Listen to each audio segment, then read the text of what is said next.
Welcome to our channel. Today we how to activate Google Sheets for project management dashboards step by step clearly.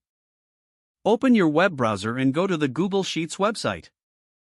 Sign in to your Google account if prompted.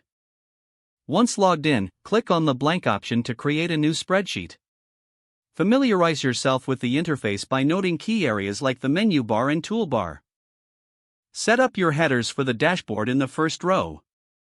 Include relevant column titles such as task, owner, status, due date, and completion. Highlight the first row and apply bold formatting to distinguish headers from data.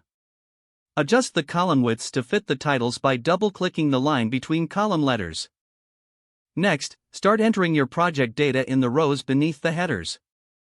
For the status column, use data validation to create a drop-down menu. Select the status column and go to the data menu. Choose Data Validation, then select List of Items. In the text box, enter options like Not Started, In Progress, and Completed.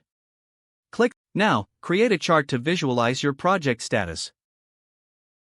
Select the data range that includes your tasks and their status. Navigate to the Insert menu and select Chart.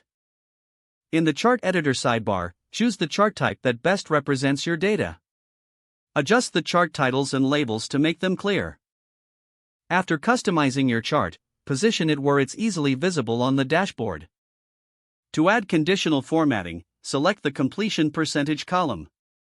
Go to Format, and then select Conditional Formatting. Set rules to change the cell color based on the completion percentage, such as red for less than 50% and green for above 70%. Click Done to apply the formatting.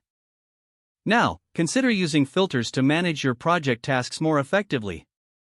Select the header row and click on the filter icon in the toolbar. This will allow you to sort and filter tasks based on criteria like status or owner. To share your dashboard with team members, click on the Share button in the top right corner. Enter the email addresses of your collaborators and set their permissions. Don't forget to like this video and subscribe to our channel for more step-by-step tech guides.